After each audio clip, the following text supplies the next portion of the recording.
Hello, everybody, and welcome to Punch, Kick, Choke Chat. We're here for one of our one-topic shorts. I have a feeling we're going to get into more than one topic, though. My name is Sean Benson. I'm one of your hosts, and it's always my pleasure to introduce my three instructors who are on the call. I'm here with Sensei Randy Dauphin. He's a 7th degree black belt in Legacy Shorin-ryu, as well as Matsumura Hakatsuru White Crane, and also a 4th Dan in Iaido. Sensei Nicolas Suino, his Iaido instructor, who's an 8th Dan in Iaido, runs and is the founder of the Japanese Martial Arts Center, and is a 6th degree black belt in Jiu-Jitsu and Judo, and also Hanshi Legacy, who's our instructor for karate for Legacy Shorin-ryu, as well as Matsumura Hakatsuru White Crane, and he is a 10th Dan in both those styles, as well as a black belt in Iaido. And I'm going to give it to Sensei Dauphin right now, who's going to introduce our guest and our topic. Yeah, I got to say, Benson, you already made me laugh because you said, yeah, I do. And I was like, and I was waiting for Suino, Sensei Suino to frown. Yeah, he's doing it now. He was trying to be professional, but I brought it out of him. Yep. Yeah, I don't. Yeah, I do. So today, I'm really happy and excited to be talking with Sensei Charles Banfield.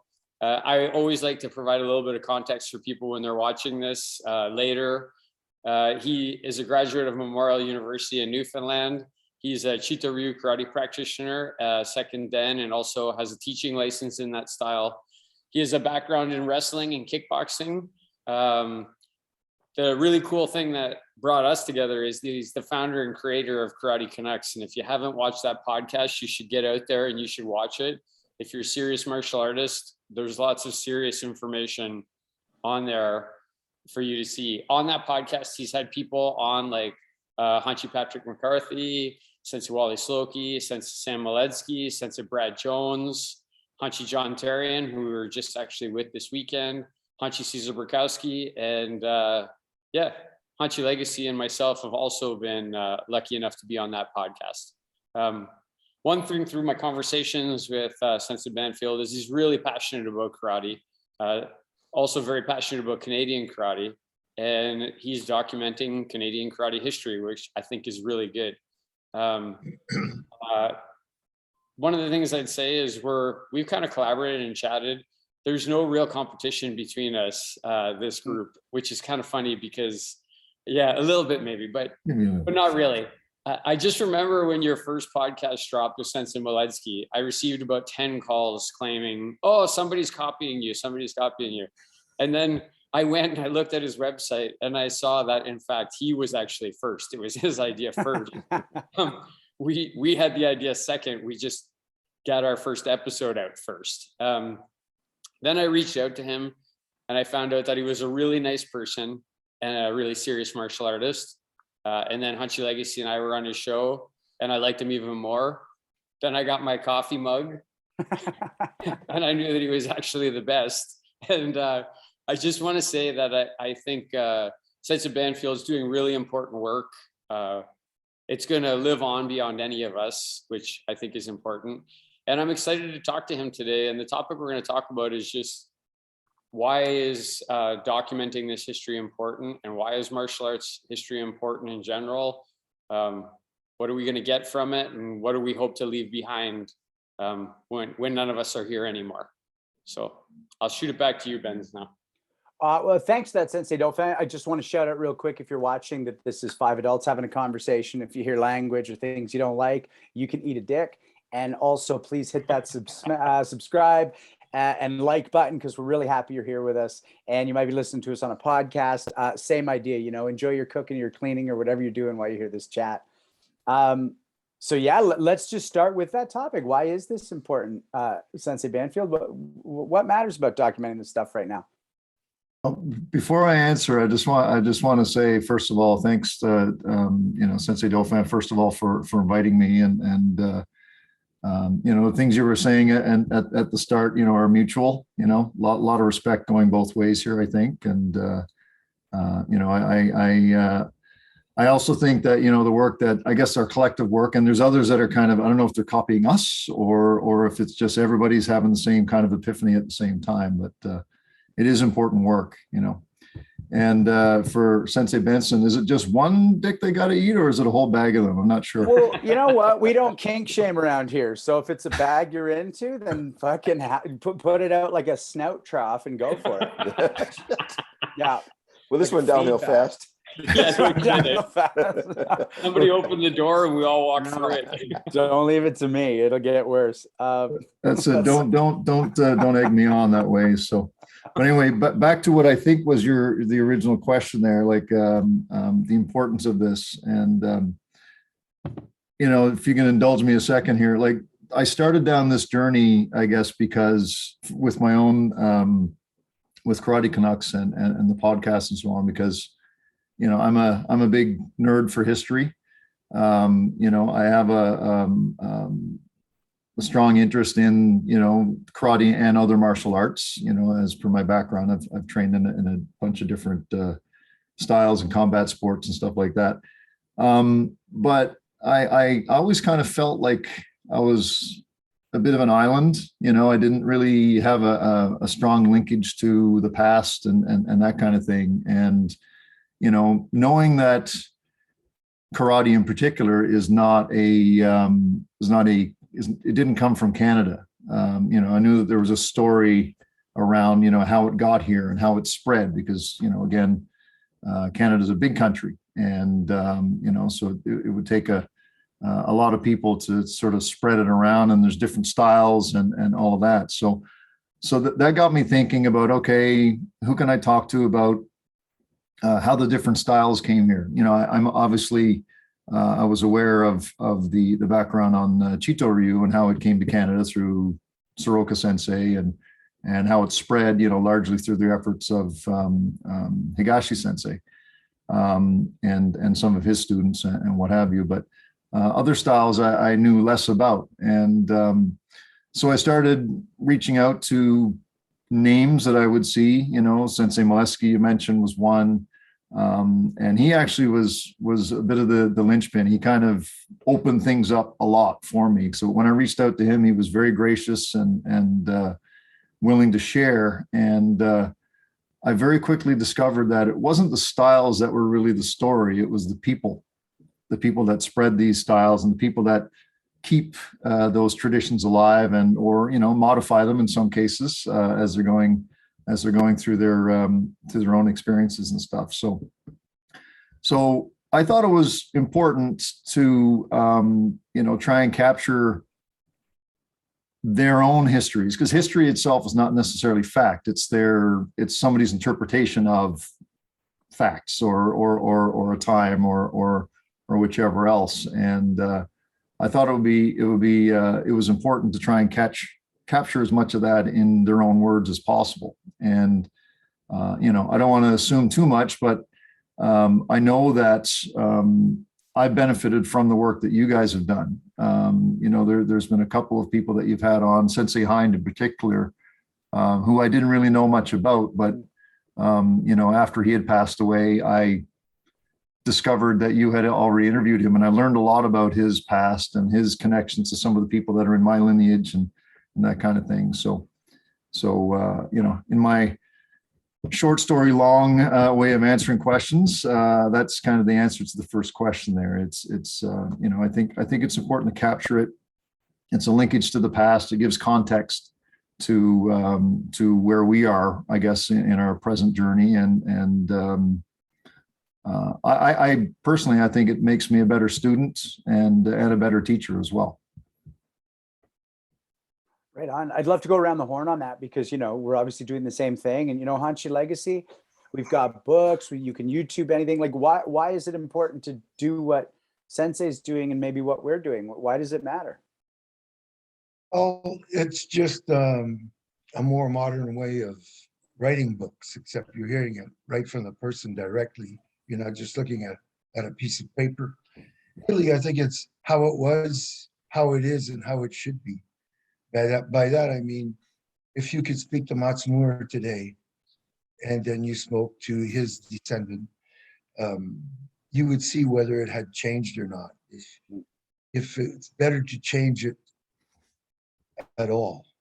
Whereas, it's like hockey players, like I often mention, you try to put Mick David into a hockey team from 1925, he'd probably score 20 or 30 goals a game.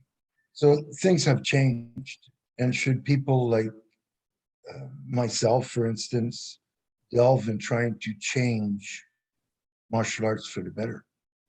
I won't make this too long, but once upon a time when you did Shorin-ryu, which was the actual Matsumura's karate, who started all karate, there was the white crane.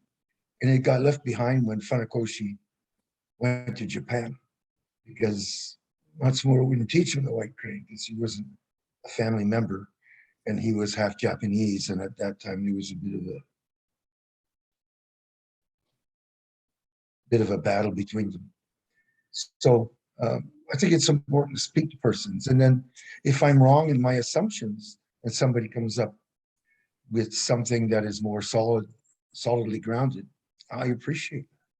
Nobody knows everything, but all of us know more. No one of us is better than all of us. All I can say. Thanks, Hanchi. Sensei Suino, how important, or is it important, or why is it important to track these histories? Yeah, well, there's a whole host of reasons, right? One of the reasons that's been very poignant for us is that sometimes we're the last folks to talk to somebody in a public forum before, you know, something happens and they pass on. That becomes a record that's not only important for all martial arts, but really important for the people that knew them, right? The people in their martial arts lineage. And I would also say, I'll echo something that I discussed this weekend on our live Punch Kick Choke chat, which was, if you claim to be a martial artist, you have to train, right? You have to be in it. There's no such thing as martial arts from an armchair, or at least legitimate martial arts from an armchair. And just like that's true, you can't train in isolation. If you and one training partner for your whole life, it's probably not going to be as effective. It's not going to be as worthwhile as martial arts, you know, in a big environment, like going to a seminar with 200 people, or having a bunch of chats with folks that are also in the environment and learning their thoughts and feelings. And as Hanchi Legacy said, knowing what's right, what's wrong, hashing that stuff out. There's just a host of reasons why this stuff is important. Sensei Dovat? Yeah, mine will be a longer winded answer. I'll take a little more time. Like Sensei Banfield, I have a degree in history. I went to school for history at Western. I love history. So that's what started it for me.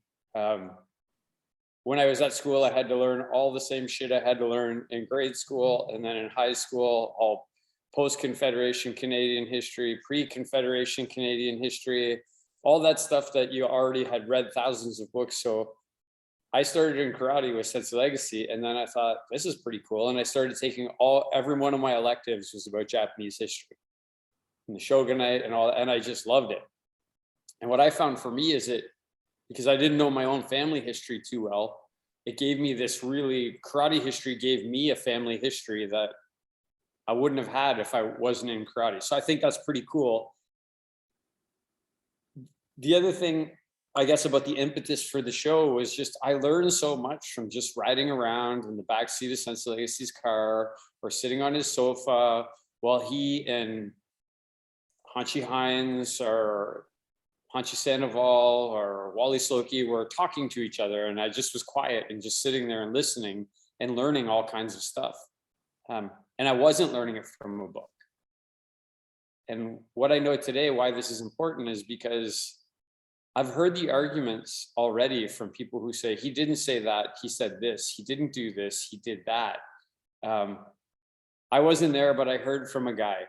What Sensei Banfield is doing and what we are doing, you're hearing it from the person who lived it in their own words. It becomes almost irrefutable then.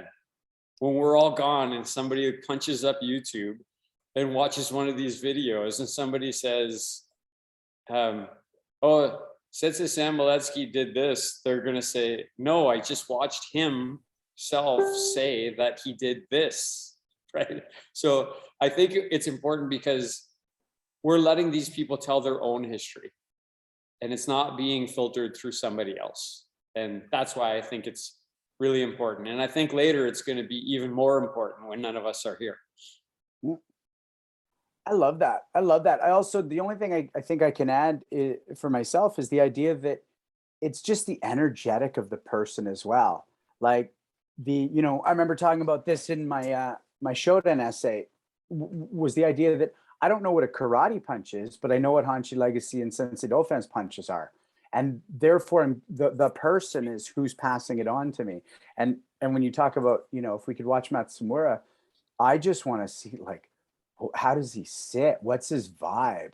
When he stumbles on a phrase, does, like, what happens? And so that energetic would be just such a gift to have for those people. And then, yeah, I think it's so cool that we're now getting that. And these screens are nuts for how much of a person's energy and vibe you can get, even if you don't meet them. And then, of course, the grail is, like we just had, to actually sit with each other. I have a question I want to ask you, Sensei Banfield, and then I know we've got probably some other questions, but is there anything you found that really changed? You said you didn't have much of the concept of history and you weren't totally sure about some of the lineages out there. And is there anything you found that made you go, oh, I had no idea, or that actually shook my foundation a little of a belief I'd held? I don't know if anything shook my foundation per se, because I'm relatively new to this. Like I came to this kind of later in my I shouldn't say later in my life. I'm 51. I just turned 51 actually on Saturday past, which is why I wasn't at the World Kobudo event. But I didn't have a really solid foundation, but it's what I found is that it's kind of opened up new avenues for me, another rabbit hole to go down. When you learn about different people and what they've done, it just for me anyway, my own personal experience with it is that it's kind of broadened my horizons a little bit. I had no idea about who. Well, I knew who Patrick McCarthy was, but I didn't know his relationship to Master Kim or the others that kind of swirled around his orbit. I knew who Wally Slokey was because my kickboxing coach back when I was training back in Newfoundland was a protege of his. So I knew about Sensei Slokey before I knew about Higashi Sensei or Soroka Sensei or any of the others. So for me, I've again, nothing has kind of shaken my understanding, but it just helped enrich this whole experience. This thing that we're all a part of. It kind of brought to life that there's a lot of wrinkles to it. There's a lot of different interpretations of the same thing. There's a lot of sometimes funny history and sometimes kind of sad history, the interactions between people and how people were treated and stuff like that. So there's a lot. So there's not one thing specifically, but I think it's the culmination of a lot of different little nuggets that kind of make me look over here and over here instead of staying on a singular path. Right on. I'll kind of flip the order on that one. Sensei Dauphin, anything about doing this over the years the way Sensei Banfield is that's like surprised you or changed your perspective? No real surprises, I don't think, Sean. Like there's nothing that like jumps out at me as you say that. I guess one of the things is, and this isn't surprising, is just how deep all of these guests are. Not only their history and their training, but just the way that they think and how deeply they think. Like I often find myself like these little sayings that like I'm looking at the one on the board here, right? Great things never come from comfort zones, which is one of the things that Hanshi Burkowski said when we were talking to him. And if you look, it's like these conversations with Sensei Banfield, like if you're not aware, Sensei Banfield, what I do is I have a big TV in front of me here. And when I'm working out in here, like if I'm jumping rope or doing something, I put one of your podcasts on and I'm skipping away. I've got it blasting and I'm watching it. And then as the students start to come in, they're watching it too. They're often sitting behind me watching your podcast. I like it because so deep. There's so much good philosophy that really shifts your thinking on something. Like Sensei Jocelyn saying, when we asked him what he was proud of, and he said, I'm proud that I'm the kind of man that another man would walk across the street to shake their hand. That's not something you hear too much anymore. Right. But I really like that. Those are things that really stick in my mind. And I think about them for weeks and months. And now years later, I think about them. So I guess that for me is how I would answer your question. Yeah. Sensei Suino, any surprises throughout our time? Everybody started in judo at the YMCA. And whoever started judo programs at YMCA's, like when we say who's the most important martial arts figure in history, we might want to give that some thought. Yeah, right. Kind of what Randy said, you know, the arc of people's lives, I probably sound like a broken record, but it's just so amazing to talk to these guys who've been in the martial arts 40, 50, 60 years. They started in judo, you know, they either wanted to fight, or they're a little like me, you know, a little kid with a big mouth, or, you know, something. And it was about, you know, a lot of us started because it was about fighting or insecurities. We wanted to be competitors, and then we became confident and strong. And then, you know, out at on the foothills of senility, you become somebody who contributes back to society in such great ways. You know, these guys, I keep saying, you know, a big takeaway for me after 2.5 years of punch, kick, choke, chat is that I think martial artists are one of the bastions of positive energy and productive life in the universe. You know, with all the crap you see on social media and in politics and on the news, the energy in martial arts is completely different. You've got people who want to make themselves better, and after a while they start wanting to make the people around them better, and it's just this community of people that are trying to improve the world. That, I guess, is a bit of a surprise to me. Hanshi Legacy, what about you? I mean, you spent a lot of time with a lot of our guests coming up, and then some of them you might not have even talked to until we interviewed them for years. And any surprises for you becoming one of these historians? Well, I want to talk about a little bit about history and my age. I was a bit surprised that Randy just rolled over the top of this. But once I was standing in front of Benny Allen, who's Wally Slokey, and everybody else I know as Sensei. I said something one time that I shouldn't have said. He called me up in front of him. He just laid his limber hand on my chest. The result was my ass hitting the ground and my feet coming straight up in the air. I was like 21, 22 years old. And I always thought karate was hard. And karate is not hard. Karate hits you like a wave. It doesn't hit you like a brick. If it does, you're just a beginner. So it may take time, but the white crane is part of karate.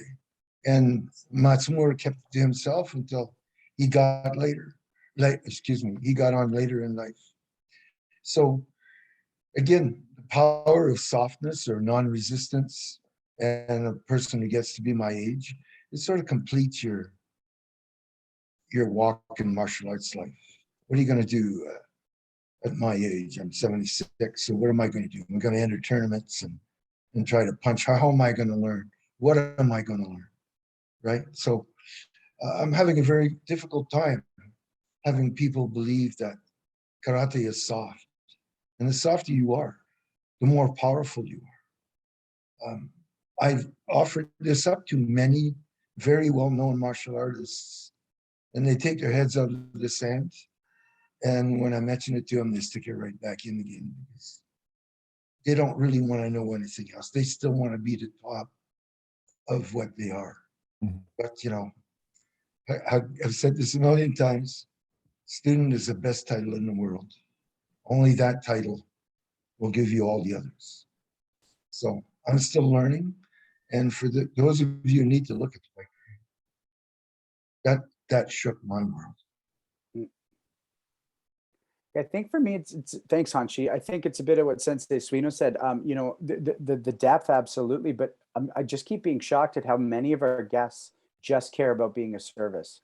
Like they just care about making the world around them through their training and through the community service and a better place as much as they believe martial arts can, because they benefited so much. And I'm like, wow, there's this sense of gratitude and this sense of selflessness around it. And I don't know what, it's not that I didn't expect it, but I'm like, yeah, I guess I didn't expect that, because you've got these tough blood and guts era people who just care about being good men and women. And it's a really beautiful thing. And it's, you know, Hanshi, you said this about the crane on the weekend, you know, that the idea that there's no dead end in martial arts. And when I look at the way you're talking about that system, but also just the way of being, you know, as people become leaders and quiet leaders. It's a really cool thing. That was a surprise for me. Sensei Dauphin, where do you want to go with our chat? The thing I'm not sure we could do it politically correctly, but because if we weren't recording this and we were all in a room somewhere having a beer, I think we would have some funny stories to tell about, you know, wanting to turn the camera off. And Sensei Banfield does if you watch his podcast, he does a really good editing job of, like, you know, removing things or, so I guess, yeah, I don't know if I want to ask a question about it. I guess I want to make a comment and just see, you know, we've had some guests on here. We don't do a lot of editing. There's been a little bit of editing, very, very tiny amount. Basically, we let things stand how they are when people answer the questions or the question. In some cases, you ask one question and then we all just kind of sat back and listened while the lecture began. But I guess that's a Banfield. How do you navigate that when you know, you say I'm a second Dan, and these people, you're really patient. Like, what's your philosophy? How do you get them back on track? How do you get people back on track when they're going down the wrong path or things aren't happening the way you want them to happen? And we can go around the horn on that, because I can tell you how we do it. But Yeah, I don't have a real strategy for that. I've learned, you know, like I've done 20 different podcasts so far. And it's largely because they take so long to do, you know, so typically they're about an hour and a half ish, you know, but I won't say who this was, but I've one of the interviews I did took over 4.5 hours. I know who it was. Don't say. I won't say. I know who it was. There were a couple actually that were quite long, and you know, in some cases it's because they have so much that they want to share, and I'm trying to whittle it down to you know, a bite size, or, you know, something that's consumable, right? You know, not many people are, you know, like Joe Rogan is kind of where this all started, right? And his podcasts go on for 3 hours sometimes. And, you know, I don't know if I'm a sucker or not, but I do find myself sitting through and listening to them, you know, full length sometimes in one sitting. But yeah, I usually, what I have done is, I guess, is just let them kind of get it out of their system and then bring them back. And, you know, do that as often as I need to. So if it takes 4.5 hours to get 2 hours out of footage out of them, then that's what it takes, right? So yeah, I don't have a specific tactic. I typically just let them kind of get it out and keep hitting them with questions. And, you know, oftentimes we go down a tangent that's wasn't intended, and it's really good, and I keep it. But other times, if it goes way off in another direction, I have the option of just cutting it and not necessarily, you know, keeping it in. And you know, sometimes it's certain comments that are made about certain individuals or certain groups of people that also have to be removed as well. So so yeah, having some basic editing skills is important, I think. I know Sean wants to chip in, but for us, when we always do a pre-call, like we do. I didn't do one with you because I was sure that you knew how to use Zoom. Like, I was positive of it. So we didn't do one with you. But always in that pre-call, we make it really clear that don't just talk about yourself. And if you're going to talk about another person, talk about them in a positive light. Because if you don't, it's going to be the shortest live podcast in the history of live podcasts, because we're just going to turn it off. Like in midstream, I'm just going to hit the end button. Anyway, Sean, sorry, you wanted to. Oh, well, I just was going to say before we go around the horn, I actually wanted to ask you about something you said that I think is kind of relevant because, like, to be honest, we have a trump card, aside from his wisdom, is that Hanshi Legacy is a 10th Dan. But Sensei Dauphin mentioned being a second Dan because Rogan is equally famous, if not more famous than all his guests. So when it comes to conversation, he interrupts and goes, "What are you talking about? That's ridiculous." Or, "Come on, you're making that up." Like, he has that back and forth. You must find with some of your guests, like, how do you navigate chipping in, even when, let's say, they're not going off the rails in terms of insulting other people, but literally just going, "Man, I really don't agree with what they're saying, and I want to conversationally dive into it," but we are in a rank-based environment. Yeah, for on that, I guess I've acquired a skill of not wanting or being able to refrain from engaging in something if something is said that I don't agree with. So that hasn't really been an issue. The way that I approach it is that everybody who comes on and agrees to an interview is kind of doing me a favor. So I don't try to claim or pull any rank or claim any authority over anything. It's just they're doing me a favor. So but if you've watched any of the podcasts, the questions that I tend to ask are less about deeds. They're more about why and how things were done. Why you took the journey that you did and how did you achieve it. How did you achieve your goals and stuff like that. Those tend to keep the conversations, I think, more on a straight and narrow, as opposed to just spouting off about I don't like what this, I don't like this thing over here, it's wrong, or whatever it is. Like, we tend to avoid a lot of those conversations for the most part. Mm-hmm. And do you ever just want to leave in, we've made our own decision with our show to keep things the way Sensei Dauphin talked about. We're trying to let everybody appear in an accurate but also light that's about them, not the people they have an axe to grind with. Have you ever thought, maybe I'll leave that stuff in because more people will watch it then? I'll get a little bit of that salacious martial arts. Like, when do you decide to edit it, or did you just out of the gate go, "Oh yeah, I'm not going to put that stuff up"? It depends. Sometimes I've had at least a couple of occasions where, well, first I'll say, before anything gets posted, I will always send it to the subjects and Sensei's Dauphin and Legacy. You know this yourselves, because I send you the link. It's not viewable to the public, but you can watch it yourself. And if you're happy with it, great. I've had a couple of instances, and I do this with everybody. I've had a couple of instances where somebody said something that they kind of regretted, and they've asked me to put it out or take it out. And I'm like, sure, no, not a problem. It's your story. It's not mine, right? There have been some instances where I was really tempted to leave something in. And this one person in particular, I know that this person wouldn't give a shit if I left it in or not. But I thought, it's probably bad. I don't want to get embroiled into something that might be between this person and somebody else. So I, just rather just stay out of it. Yeah. So I kind of self-edit, for my own best interest, but also, the option is always from the guest, is if they're happy or not happy with something, that they can tell me. And I can always change something. I always tell them I can take stuff out, but I can't put stuff back in. So that helps narrow down what it is they want to remove or change.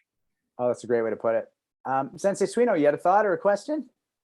Yeah, if you don't mind, I kind of shift the topic just a little bit. We talked earlier about things that we've learned as doing this show together. And Sensei Banfield, I'm kind of curious. We've got little things that are kind of a recurring theme. One of the things was, as we mentioned earlier, that a lot of folks started doing judo at the Y. When we ask, who do you think is one of the most influential martial artists of all time? Many people say Bruce Lee, right? That kind of thing. So there's these little themes that are kind of reoccurring. And I'm just wondering if you've noticed any of those in the course of what you're doing. Are there things that emerge, small themes or sayings or common experiences that you've heard from folks? I've certainly watched it on, certainly noticed it on your podcast for sure. You know, there seems to be themes like that. I purposely will ask, kind of like what you guys do at the end, but I kind of spread it out through my interviews. Is I have a set of questions that I will select from. They're not always going to be the same, you know, but what questions around, you know, one of my favorite questions is what does a shodan mean to you? And it's interesting to me that how similar the answers are when you get that. You know, there's some variation, obviously. You know, some people it's nobody said it's the pinnacle. That's probably one of the main commonalities. Some, you know, a lot of them have said it's you know, it's just the start. Some have said it's like a rite of passage. Probably my favorite one, and I'm not doing any kind of smoke blowing service here or anything, but Sensei Legacy mentioned or put it in a way where which I've used a lot myself since, and it's like you've been invited into the big room. You can see everything now. So things like that are neat. But yeah, there have been certain things that are you know, kind of common. Probably the one that surprised me the most out of all the questions, because the answer is almost always the same, is if there's anything that is there anything that you wish that you would have known sooner? And if so, what is it? And almost to a person, the answer is no, because the journey would have been different. So, you know, all the things that they didn't know, all the mistakes that they'd made over the years, all of the, you know, the trials and tribulations, if you will, they say they wouldn't have traded it because they would be in a different place today. And like I said, almost to a person, they're happy with where they are right now. You know, it's about the journey, not the destination, kind of thing. So if you want to throw a cliche in there. Gotta say that it's just so cool that we could be talking about podcasts and martial arts at the same time. Only we can do this. I wanted to throw that back on you, Sensei. So we know, you know, it's such a good question. And aside from, let's say, the Bruce Lee or the judo, like what's the common threads you've seen emerge that are interesting to you? Well, no question about it. As we talked about earlier, the arc of people's lives. And then just, I mean, I realize not everybody is going to be your best friend. But there's a lot of people we had on the podcast that I would have, you know, dinner and a beer with, you know, a lot of them. And a lot of that was born out. I think, I can't remember who said it already on this show, but it's funny how much of somebody you get from this, right? You learn so much about them. You get a big deal of their vibe. What you don't get, and this is really funny because it really was impactful this weekend, what you don't get is how tall people are. And so there were so many people this weekend that I've only known through Punch Kick Choke Chat, and we met them. You know, Sensei Copeland is about as tall as me, which is shorter than I thought he would be, and Ben Ladiseur is about 4 feet taller than me, and better looking than anybody else in the room. So that was frustrating, but we knew that already going in. So yeah, I don't know. It's surprising how much you can get from of somebody you can get from a conversation like this. Yeah. Hanshi Legacy, anything throughout our time doing the stuff that, you know, common threads that you kind of dig or are worth mentioning? No, I sort of agree that, you know, when most people say, is there anything you would change? And they say no. When that just happened, when you just said that hit me like a tidal wave. Oh. That most people who have stayed will give you that answer. Because they appreciate what they have. Other people have never had it, so they don't really know that answer. That hit me nicely. I appreciate it. So it was a gentle wave, not a tidal wave. No, but they're waves nevertheless. It's lovely. Sensei Dauphin, recurring, interesting things. I guess the way most of the people start, you only one stands out in my mind would be Bill Superfoot Wallace, who started it he said, I had an affluent family, I was educated, I was an athlete, I like to compete. That's why he came in. Most of the other ones came in either through some insecurity or struggles in the beginning of their life, right? Like it was like some hardship that led them into the dojo, and then they found this place where, they were accepted. And then the other thing about them, as Sensei was saying, the people we've talked to none of them are quitters. So that would be a common theme with all of the people that we've talked to. Hanshi Merriman. I can't imagine going home and saying to my wife, you're going to have to go home and live with your mom because I'm moving to New York City to pursue karate because there's nobody here in Connecticut that I can train with and I want to keep training. So I'll send for you when I have more money, right? Those types of stories in the beginning for almost everybody resonate with me, that it wasn't easy, it was hard. So I guess that would be a common thread I see with the people we've talked to. Right on. One of the ones for me, and it's not like 100% or maybe even 80%, but a lot of the older martial artists, there's that joy of connecting with the other dojos they didn't connect with back in the day. There's that sense of, I'll call it the sort of MMA explosion has led to maybe more interaction. And I just really love watching people go, well, better late than never, because sharing what we know is a real good thing. And I sometimes wish I could just drop into those 60s and 70s dojos.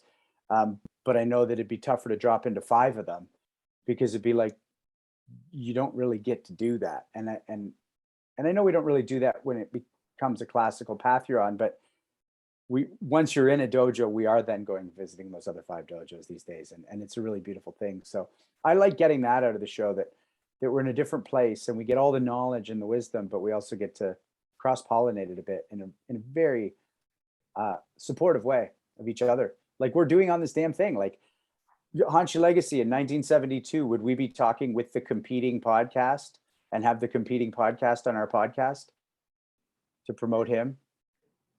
No, it was, I've had some, just to keep it peaceful, my sensei and another style of martial arts and that we're like battling. And they were like enemies. Like it is so much better today. So much. You weren't encouraged to go to the next door neighbor's dojo and train what they know to make yourself better. It was like, don't go there, they're wrong. So I think we went a long way in that. Yeah, we just did a seminar with 16 instructors from all kinds of different dojos in 20 different schools and 200 people on the floor, all grabbing each other and slamming each other and punching each other. It has come a long way for sure. When it was over, everybody hugged. Real martial arts. Maybe a second. Sorry, yeah. Sean, is it okay? Please. Maybe just a second step on that. Sensei Banfield, is there anything you're going to change about your training now that you've had the experience of running the podcast for a while? Yeah, I've already made some changes to my training, and I'm about 10, 11 years into my karate experience. So I've got another 20 years before I can say I'm not a quitter, I guess, according to your standard. Though I have been training in various forms of combat sport or martial art for over 35 years. So, I don't know if that qualifies me or not, but certainly, yeah, there are things now that I know to look for that I didn't think of before. The approach that I take with when teaching actually has changed as well, because I'm seeing what is it I'm trying to say here? These enriching kind of conversations that I've had like I've said before, it kind of opened my eyes to other possibilities, other concepts, other things. And it's not always about being technically perfect. Sometimes it's more about the intent behind the technique as opposed to the technique itself and things like that. So, I'm relatively new to karate. Like I said, I'm only a second Dan, but these are little mini epiphanies for me. It's getting it back to the roots. Why did this thing that we love to do start to begin with? And how do we bring it back maybe to its original intentions, legally, of course, don't want to go out breaking necks and legs and stuff like that, but make it a little more into, okay, this is what was really intended by this, but you can make it a sport, or you can make it a source of self-perfection, as well as something that you can actually help you in a very bad situation, So the way that I've approached teaching is not just, following what's in the manual and making sure that the people that I'm teaching are going to be able to be successful when they grade. It's more about when you leave the dojo, are you going to be successful getting to your car, getting home, getting wherever else, right? So that for me was a bit of a mind shift. And given my background, we haven't gone into all, everything, thankfully. But I did a lot of security work when I was in my early 20s, and I had the context that, this technique can be good for this. It can also be good for something else. And I've discovered that a lot of people don't have that same context. And I fear that there's a lot of people out there walking around maybe that because they have a black belt on, or they've earned a few ranks, that they're a force of nature, and not necessarily that is that the case, right? Present company not included, of course, but you know what I mean. Yeah, we all know nobody outside of this podcast cares about any of our ranks. We all know that. Yeah. That's a brilliant question, and we should go around the horn on that before we wind ourselves down. Sensei Dauphin, what about you? Like, are you thinking of adapting your training, or have you, based on our podcast? I have great teachers. I follow the direction that they set for me. And if I'm going to innovate something, I bounce it off of them before anything gets changed. And also, I guess the other great teachers who've been on this podcast, I don't find that they're saying too much that's too different than what my teachers are telling me personally. So what Sensei Banfield was talking about, and this could just be the difference in our arcs of experience, it resonates with me because before we ever started that podcast, I was, a decade before we started this podcast, I was already thinking about many of those things. So I don't know, not too much, Sean, other than, wanting to just go, some of the people we haven't trained with before, like just being excited to go train with them. So I guess that would be a change, right? Right on. Sensei Suino, your own question back at you. Any changes you're going to make or have made? Less about specific training changes, right? I've been around long enough, seen a lot of stuff, had a lot of it underlined even as recently as this weekend. And my internal compass is pretty highly developed. I've had the great fortune of being able to train in Japan and in North America with some of the best martial artists that have ever walked the planet. And so that's where the internal compass comes in. But I will say the context is much clearer to me now. I understand the context because I've heard from so many other people who've walked a similar journey. So I feel like I was never walking alone. But now the retinue, the people around me is much larger group. Right on. Hanshi Legacy, any changes you've thought about or want to make based on a couple of years of listening to other people? I'd like to make a comment though about what Sensei was talking about, was that whilst there are different levels of martial arts, in order to be in the top, the elite, you have to be able to maneuver them to their best ability. For instance, I'm going to do a for instance thing. If you play football and you're in the National Football League, you can stop off and play with your friends in the field.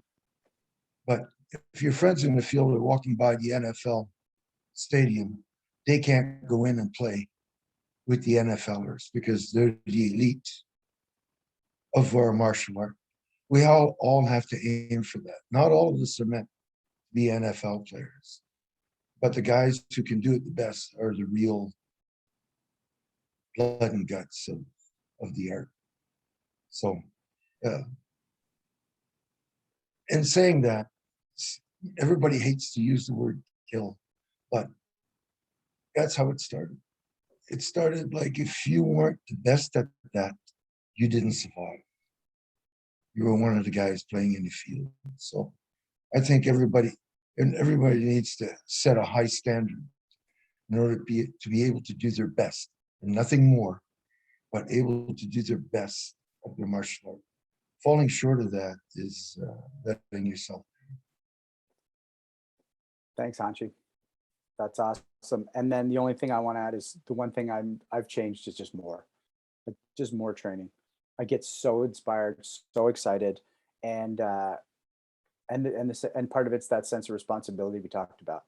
You know, that these ranks come as a sort of approval of something, but more to me a responsibility of how others might see me.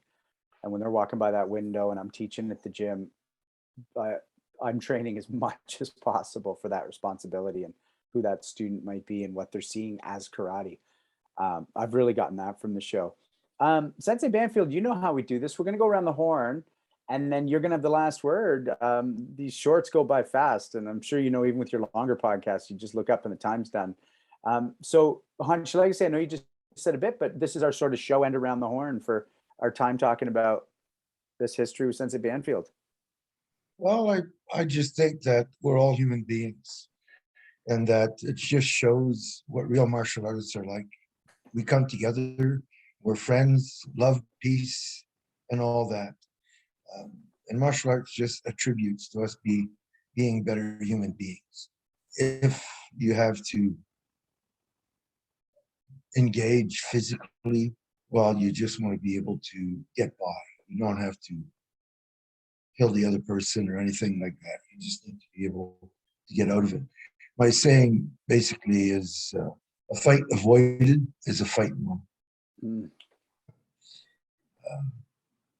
What we're doing here is human-like, right? Martial arts is something that you just use as a tool to make you a better person.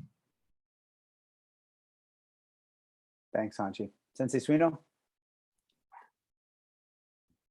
When I grew up, we had a cabin in northern Michigan. And when I was about 18, my folks got divorced. We sold the cabin. And a few years later, I found myself at a bar in northern Michigan with my old man. And he said, you know, I loved having that cabin for 20 years, but I love the fact now that we can go other places, that we don't always have to take our vacation in the same spot. Mm. And for me, I don't know why, that just resonates with what I heard Sensei Banfield saying and what I heard some of you saying about the context of martial arts, is that I love having a core of knowledge and a dojo that I go to. And I also love to be able to travel and visit other people, even virtually like we are today. And it's been great sitting at the virtual bar and raising a non-beer with you, Sensei Banfield. That's awesome. Thanks, Sensei Suino. Sensei Dauphin? Yeah, well, I'm raising a real beer because I'm just drinking it out of this Canada Karate Canucks cup. But yeah, I mean, for Sensei Banfield, I want to say we've chatted a number of times now. I really look forward to actually meeting you in person, shaking your hand, having a beer. Lots of commonalities in our backgrounds, like a lot of the things, you know, you're saying you're a history nerd and working security for different events. There's just so many things that you've said that I'm like, yeah, check. And then these shows that we're all doing is another check, right? Like it's another one of those commonalities. So I'm really proud to that you had us on your show. And I'm really proud to reciprocate and have you over on our show. And I'm really proud that we're demonstrating. I hope when people watch it, they'll know that when I say, no, we actually like each other. Like, we get along with each other. We're not like, nobody's trying to sink anybody else's boat here. We're actually trying to raise each other's boats as much as we can. Yeah, it's really important work that you're doing. I'm really happy for you and proud of you for doing that work. I really get a lot of benefit from the show that you're doing. I've watched every one and I enjoy them all, like every single one. And if you're watching this one, we're going to put the links down in the bottom to the Karate Canucks podcast, and you should go over there and you should watch that show.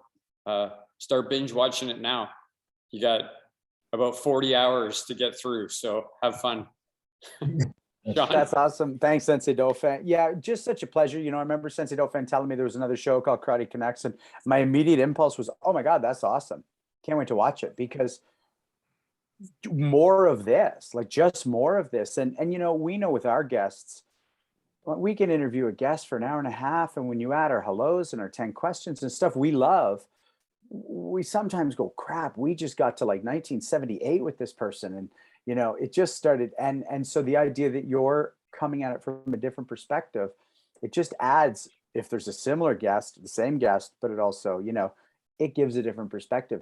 The other thing I posted the other day about on one of my platforms, you're not really doing something until you do it alone. If you only train karate with your friends, what happens when they stop training? Do you still do karate? And I love the idea that you're going this alone. We get each other and it makes it so fun. And to be honest, there's work involved, but so easy energetically, like can't wait to see them. And I'm really impressed by you that you just go, great, I care about this, so I'm doing this. And I get my teachers here going, great job on the show tonight. And there's a validation there that you're creating for yourself. And I think that's really rad. Where do you want to leave things on our episode today? Well, I wish we could keep this going, because this is, most fun I've had all day today.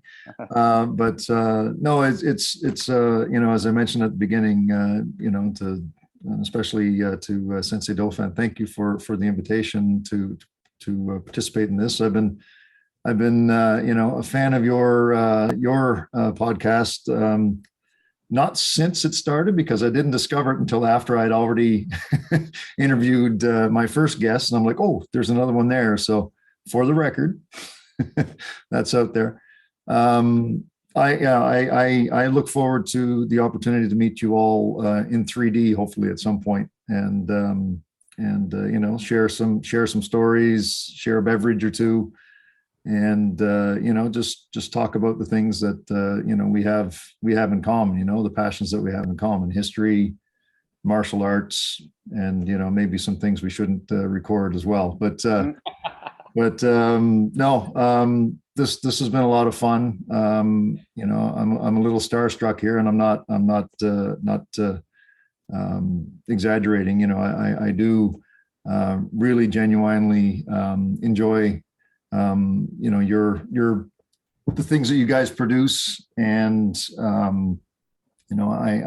want to echo what was already said. This is, whether it's you guys doing it, whether it's me doing it, whether it's other people that are doing it. I think Hanchi Terrian has now started his own podcast. The more of this, and I think Sensei Benson said this, the more of this, the better. Like it's the more context we have, the better informed we are, and the better we all become in the things that we care about. So thank you again for inviting me on, and we'll have to do this in person as well. So it's our pleasure.